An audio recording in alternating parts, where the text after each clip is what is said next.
Welcome to your readings from a full moon in Cancer. Every new and full moon, I take you into nature to spend some peaceful time close to the elements, where I tap into some advice for you using the timeless wisdom of tarot cards, which I hope helps you in your everyday. Pick your reading now.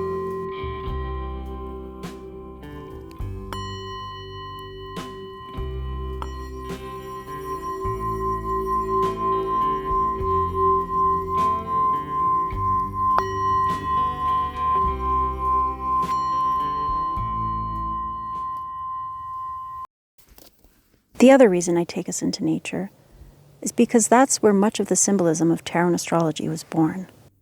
It was invented by ancient humans while they sat and observed nature closely. Cancer is associated with water and is a symbol for human emotion, intuition, connection, memory, ancestry, parenting, fertility, and creativity. Most everything that lives, grows, and multiplies requires water. Water connects because it is indivisible. In a symbolic sense, it has no edges. Liquid water is formless and adaptable. Full moons in Cancer happen every January, which is winter in the Northern Hemisphere, where the symbolism of Western astrology was developed. So I associate the Cancer full moon with ice. Ice reminds me of water's most changeable nature, just like Cancer's changeable nature, forming and melting,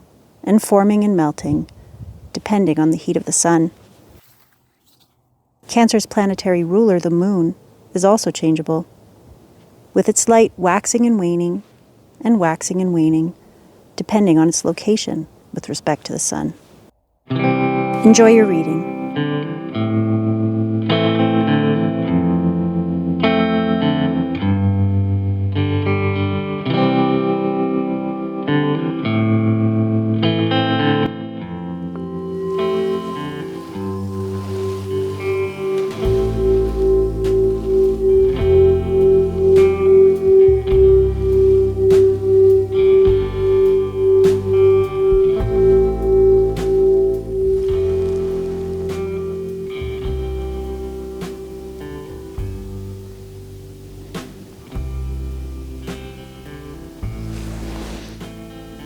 Hello, Pile 1. Welcome to your reading on this frosty January day. So the theme of your reading is the Aries card, and it says, I am. What I sense from your reading is a battle of wills, but it's inside you. It's inside you with you now and past you. It could be a younger you. It could be a lot younger you that this battle of wills is with. It could also be with a family legacy that's past now. It could be that relatives have come and gone that were really influential in shaping you as a person. And now it's just you. And you're left to metabolize what that meant in your life, and you're left with the decision of what to do now. Because I sense that you're all grown up, and you've been a grown-up a long time. You may have shepherded children. You may have had children and raised them. Or you might have children in your life now in some way. Or maybe just mentors, like you're a mentor to mentees. But there's something about watching their youth or seeing the beginnings of their journey or watching their youthful journey that's really making you ponder your past and the paths you took and the choices that you made. And not all of them were happy ones. I mean, we don't tend to dwell on the happy ones. We tend to dwell on the ones that bring us pain. That frustrate us, that make us feel like it made us take a path we wish we hadn't taken if we hadn't been influenced by those circumstances or those people. So I see that. I see some worry. So we have the Nine of Swords. The Nine of Swords is a worry card, but it's kind of like you're putting too much energy into those worries. And that's not to say anything against you. It's normal for the human brain to catch on negativity, but that's more what it is. It's that these past events, these ways that you chose to be, the influences from people around you, they got a hook in you. And so you've spent too much time and anxious energy on regretting those things, being upset with those choices and those people, or being upset at what you now see as the consequences that you're living of those choices from those times, those people. And I see that you put a very calm face on it all. I think it's genuine. I think you've chosen a pretty, well, I want to use the word peaceful life, but let's just say it's a quieter life. It's a contemplative life. It seems like you might have a lot of solo time in your way, actually studying potentially, lots of knowledge, wisdom seeking, perhaps skill building. And you're actually kind of, you're an expert now in your way. You've hit your stride. And that's a little bit a part of what's going on, is like maybe it feels like everything's rote. What is there ahead to look forward to? And that's where like looking at the younger people comes in. And I wouldn't say there's a bit of envy, but let's call it longing. And maybe even you ask yourself, like, at this point in my life, at this stage in my journey, can I long for things? So I want to say that I think inside you already know the answer, that absolutely it's never too late. What's the point of drawing breath? What's the point of living? There's a lot of crap in the world, but there's a hell of a lot of beauty left to see and do and interact with and make. I see a really beautiful, vibrant soul inside you. I see a spark, because at the bottom of your reading is the Sun card. The Sun card is pure energy. The sun in the sky brings Earth the beginnings of all of its energy that we run on. And you have it at the bottom, at the foundational part of your chart. For me, the Sun card, there's no shadows there. There's nothing between you and the truth. It expresses your complete essence, and it says yes to anything that you're thinking about doing or wanting to do. It says yes.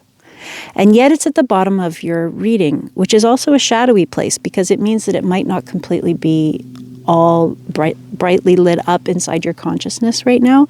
You might not be completely aware of it. And what's interesting is at the top of your reading is the Death card. Kind of a self-obvious card from the title. So you have like the brightest bright and the shadowiest shadow opposing each other in your reading. And the one that's in the foundation is kind of what I think of as being in your subconscious. And the one at the top is one that you're more aware of right now. It's also kind of your wisest self, or what I call your hag self. So your hag self is dealing with some death and grief. I don't want to call it loss exactly. I'm not feeling great loss, current loss in this reading. It's more like you're metabolizing endings.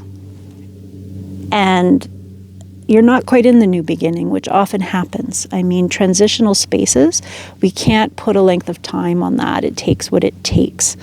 But the more conscious and the more aware you become of what it is that's battling inside you, the shorter that period will take. So something major that was a major influence on your past choices has ended. And there's a little seedling inside you. It's a tentacle that feels connected to young you, who zigged when they wish they had zagged. And you're wondering, do I have that choice?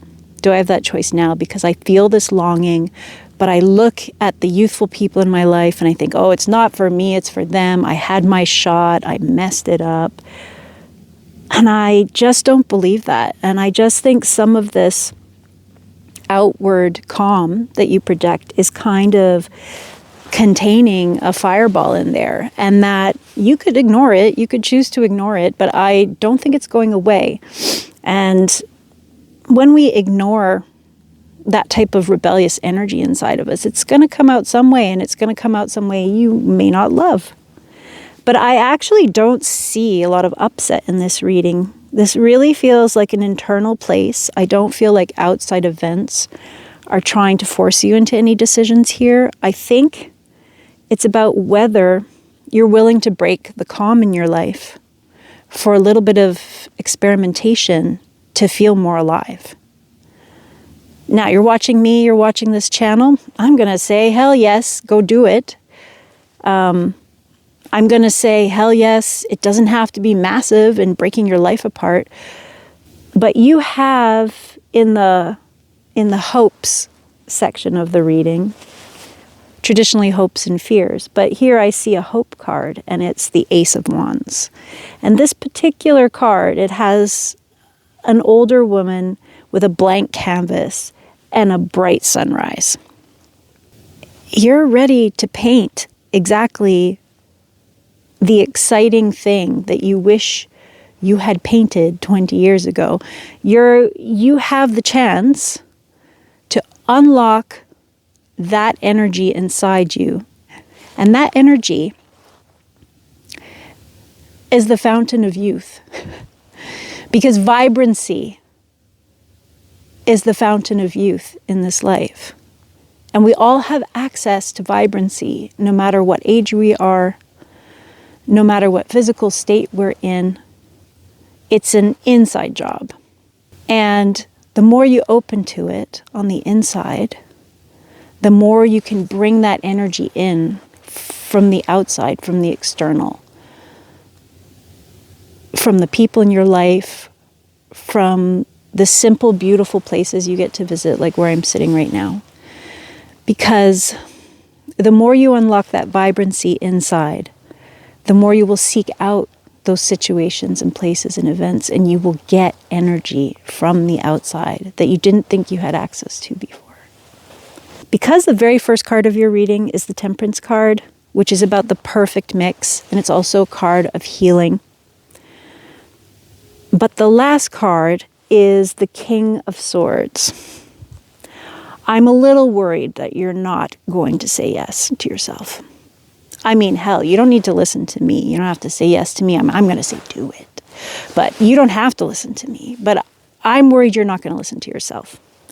Because the cards are saying to me, this younger part of you, this part with longing for something they didn't choose before, I don't think it's going away. I think you're going to do yourself a disservice if you put it away. You finished with the King of Swords, which makes me think you're probably going to be leaning on the, I'll believe it when I see it. But of course, I'm going to ask you to believe it so that you see it. Maybe that's not a bad thing. I mean, the energy from the King of Swords at the end of your reading is a little jarring. I wasn't expecting that, but I feel like this part of you that wants to believe that limitations, real world limitations placed upon you are not going anywhere. They have the most power in the world. And there's a piece of you that really needs to hold on to that right now. So that's the interesting place to be. If you're there for the next couple of weeks, watch it. Figure out what it wants to tell you. Because it's not about excommunicating any parts of ourselves here. It's about inviting them in so we can have a little chat with them. Give them a hug. They're not going anywhere. But they don't have to run the show, and they don't have to constantly irritate us, and they don't have to direct what we do with our life. So maybe you need to sit with this little negative voice inside for a couple of weeks and just notice how it doesn't make you believe in things. It doesn't allow you the joyful just knowing that you have a right and deserve to follow any of the joy that you want. Just watch that for a while. Maybe that voice reminds you of someone. Maybe that voice reminds you of someone who's passed. Someone you don't need to carry anymore. Someone you need to kiss and hug and say goodbye to and say, I'm going to be me now.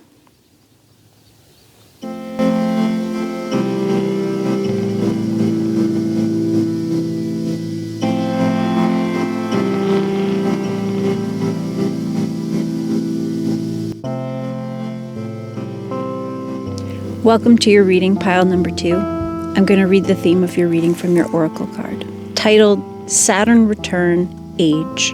And there's a quote. They always say time changes things, but you actually have to change them yourself. And that's by Andy Warhol.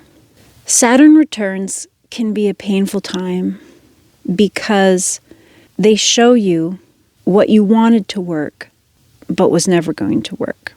It wasn't going to work because it wasn't coming from inside of you. Often, it's because you were trying something that you think you're supposed to do for society's sake, to look good, to get validated. And it just wasn't really authentic to you.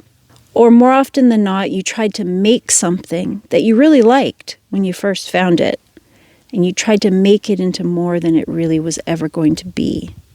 Given who you are, given what you really want in life, from people, from jobs, from situations. When I look at your reading, at the heart of your reading, I see someone who thought they had found something really good, who really wanted to feel seen in this situation. It feels like it could be a relationship, but it could be any endeavor that was really important to you, that touched your heart, that you cared a lot about, that you really wanted to work. Because it felt like something, like if you got this thing, then that was one thing in your life checked off that you were supposed to have. You did it well. You could show everybody around you that it was a good thing. And you've now done well, been a good person, checked that box, done. That's something a lot of us try in our 20s. Now, there's many Saturn returns in our life. The first Saturn return happens around 28 to 30. And even if you're not interested in the symbology of astrology, if you look around, many people, when they turn 30, go through a bit of a crisis around what I've been doing isn't working. I need to level up. I need to really become an adult. I need to change my life, do what's really important to me, learn how to knuckle down, mature, do the important things. So a lot of people around 30 change up their life in big ways. They might stop going to school, go back to school, get into big relationships, drop big relationships, completely change the field that they want to study, move cities, buy a house, decide to travel, like big changes, often different from what they've done before. I feel like you're at one of these thresholds, but it's not a comfortable place to be right now. I think you came from some major grief. I think you're feeling very disappointed about the ending of a particular situation that was close to your heart that you really wanted to work. And, I have to say that I don't think that it's bad that you got out of that situation for you, even if you don't see it yet. Because I think you were stifling yourself in order to be into that situation. I think you had your head down and you were plodding along, and it was kind of a slog. I don't think that this idyllic situation that looked so good from the outside, that you really wanted people to see that you were succeeding at, I don't think it was that fun on the inside. I think it was either a lot of work or it was kind of a chaos. Like, it was like constantly juggling a crisis with someone. And then I think it was interspersed with, that thing that happens in relationships that are in fits and starts, where like for a time it feels really good and peaceful, and because the other times are so full of crisis, that time that feels peaceful just feels even more real and more special. But really, those times of crisis are trying to show you that you need to break out of this, that this isn't sustainable, that this much conflict in what's supposed to be an idyllic situation is pointing to the fact that it really shouldn't last. Now, I think there really is some shame here about how people see you from this relationship. I think you really worry about how you appear. And I just want to hold you in that. That makes so much sense. You're a human being. We want to fit in. We want to be well thought of. We want people to look at us and say, she's got her stuff together. They've got their stuff together. But at the same time, I think that's for also some good reasons, because I see down here at the bottom of your reading is the Three of Cups. And the Three of Cups is about community, like heartfelt community. I think either that's a value, a major value to you, to have caring community that you can go to in times like this and truly reveal yourself. Or maybe you already have that. So that's good. And also going forward in your reading where it's the near future, I see the Three of Coins, which is another community card. And that's a community card very much in collaboration in potentially your work sphere, your job sphere, maybe volunteering, something where you get together with people who are like-minded and you do something really constructive together. So my first bit of advice for healing this wound is I think you don't have to be so afraid of revealing your pain to trusted people in your community, and that it's time for you to get out again in groups. Because you had a really intense time, it looks like, with one person, and you're kind of looping while you grieve what went down there, and being in a wider circle of people, even if it feels vulnerable and a little shocking at first, because it's vulnerable to go into a group when you're not feeling 100%. But that is a way forward for you. It will break the loop and you will suffer less. I also feel like maybe there's a family component here that may be revealing to your family that a certain relationship or situation didn't work out is feeling shamey because they were looking at this like it was long-term and they felt settled about you, and that was a good thing because they didn't need to worry about you anymore. And what I want to say is it's too soon. It's too soon for you to settle down. There is something for you to discover that you didn't know about, and that, you know how when you're with a person for a while in a longer term relationship, you settle into a pattern of being. But when you're around other people, different parts of you come out. And through that, you learn about things you're really interested in that you would never have learned about if you hadn't interacted with someone new. And I think that things got kind of isolated for you in this past situation, and you were making do and you were making good. And, you know, I want to honor the fact that you really did give your all. Like, I don't see that you made a bunch of mistakes. So if you're feeling in the wrong in some way and that you brought that crisis and that break on yourself, I don't see that. I think that you had rose-colored glasses and that you're a loyal person and you dug in and you were going to stick it out. But I don't think it was the best situation for you. I think it drained you, and I think you're stuck and you're looping and you're focused on it. But I see fresh energy available to you, and it actually could come quite swiftly. And I'm really feeling like there are some events coming your way, an opportunity to go somewhere in a group, to go somewhere in a crowd. I actually think you should go for like a concert or something fun to you. Maybe even a conference. I don't know why that's coming in. Maybe for some of you, there's a work conference that you need to go to that's related, but you're meant to go. And in that space, you're going to have, bam, a swift realization. It's kind of all going to come into focus why this past painful situation didn't work out. And you're going to get fresh insight into how you can move on. And how you don't just have to live in the gray and just work harder and just take what comes to you. I actually think you're going to get a glimpse of what you really deserve and what would really light you up. So please, if an invitation comes your way, or you scrolling the internet and you find an event that gives you a tiny spark, even if 90% of your body pulls back after you go, oh, I don't want to go. This is so much work. I'm too tired. I feel too sad. What am I going to wear? I hate all my clothes. Whatever it is, I want you to push through, and I want you to go. And I want you to go to more than one. You know, I can't be certain that the very first one that comes your way is going to be it. But if you make a habit in the next few months of getting out to some kind of event at least once, I feel like this beautiful insight is waiting for you.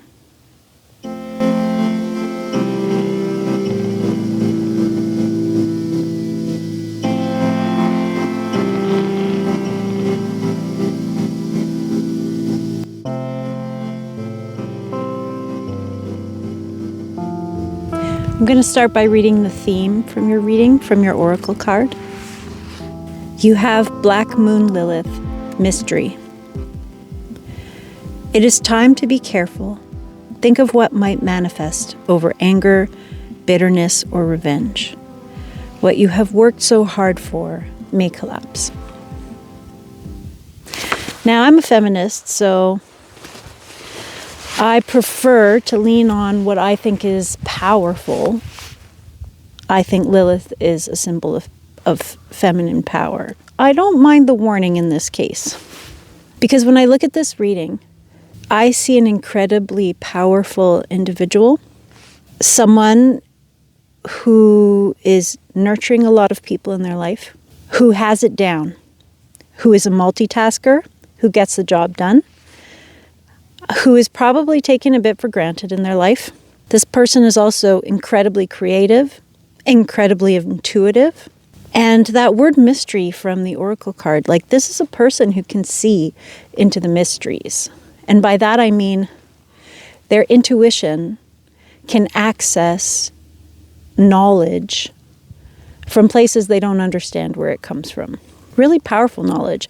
Knowledge that benefits themselves, but also their community. And I feel they're kind of brimming with this energy, you're brimming with it, and it's not being expressed in your life right now, so you're frustrated.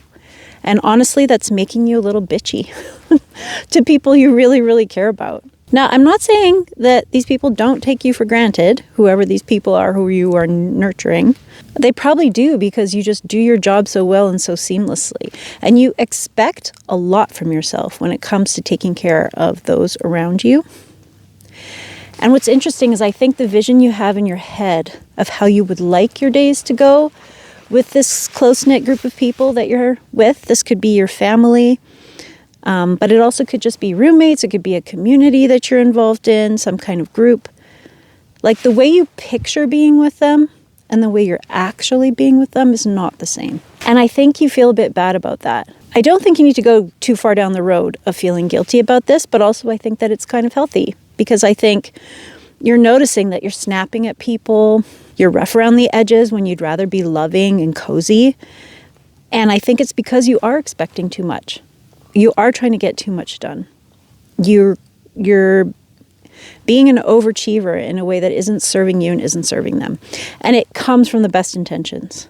And maybe even comes from expectations you feel have been placed upon you, either by family or society or the situation. You feel like other people aren't stepping up. I do feel a bit like you feel like you're on your own in this, and that you have to be on your own. But cards that I'm getting, such as the Four of Coins, often speak to acting alone when we don't have to. Feeling like we have to do it all ourselves because that makes us feel in control and empowered. But what it doesn't do is make you feel close to those around you. It doesn't make you feel creative. It doesn't have you enjoy your time with people. And I do see people around you kind of just wanting to enjoy time with you more. I don't think they think what you think really needs to get done. And I'm not saying that you're totally in the wrong here, but what I am saying is it might be good for you to re-examine why you feel you need to get done instead of just relaxing, smiling, laughing, having simple pleasures, sharing simple pleasures with the people around you. Why do you feel so driven to get stuff done with them? Because what I would put to you is that you have a bunch of ambition there for yourself, and you're putting it in the wrong place, because I feel like you feel tied in responsibility to this group that you're taking care of. Let's just say it's a family, for instance, and you're putting them first to your detriment, and they're not even asking you to put them first this much. It looks like your soul is crying out. I see the Queen of Wands, who needs to shine, needs to express themselves, needs to be a leader, needs to be seen and appreciated. It's like Leo energy. I see the High Priestess, who is a very powerful individual, very knowledgeable. I see the Queen of Cups. And in this particular card, she's taking care of someone else from a place of compassion and authority. I see the Three of Wands with a backpacker leading a group of adventurers across unknown mountains. I see the Chariot card, which is all about self-mastery and moving forward. So I feel like there is some repressed ambition here, and you're squandering that energy on the wrong tasks, the wrong expectations for people who would rather you just had fun with them and relaxed. I also see that you're not enjoying this energy, but I need you to focus it back on you. I don't really see people at fault here per se, other than they might just not be that aware that they're taking advantage of your energy, that they're not actually helping, that some of these things you want to get done are really important to you and you would like them to notice that and help. So, what do we do here? I think it's going to feel hard for you, but I think you need to make a list of all your grievances from the recent past, where you overworked, you overdid it, you felt alone, you didn't feel met by the people around you to help. I want you to do that. I want you to sit with it for a day. The next day, I want you to come back and I want you to pick 2 things out of it where you know you could ask them to show up more than they are. And then I want you to ask them to show up more. And I want you to do this when you're feeling neutral, when you're feeling like you can just ask and you can be curious about how much they're able to show up for that thing. The thing about asking for something is you have to be willing to receive a no. You at least have to be willing to be curious about a no. Because for most people who love you, it's not an outright no. Often it's a, I'd like to, but there's this in the way for me. I need this first. And it's probably something you could even negotiate and feel comfortable and happy giving them so that they do come and help you. So that's some homework for you. I want you to take these grievances because I feel like they're eating at you and you need to do something constructive about them. But your deeper homework is to get in touch with this ambitious energy inside of you and why it feels so frustrated and why you feel nervous to look it dead in the face and pursue it. This is not a simple task that I'm giving you, and this may not be a task you can get done in the next couple of weeks. But if you sit down in the next couple of weeks, give yourself a 5-minute quiet moment with a cup of tea somewhere away from everybody and ask yourself, what is this fire in my belly? What is this Queen of Wands energy at the foundation of this reading? What does she want? What does she want to express? What does she want to be seen in me? What does she want to be celebrated in me? What excites the fuck out of me? And then you need to notice that you need to find small ways, big ways, exciting ways, tiny ways to pursue that. And in the meantime, notice when you don't act the way you would like to act toward the people closest to you. Notice if you're putting the blame outside of yourself. Notice if there's a way you wished you had shown up in that situation differently. Most of all, be gentle and kind with yourself, with the other people close to you, and also with yourself on this process, if you choose to take it.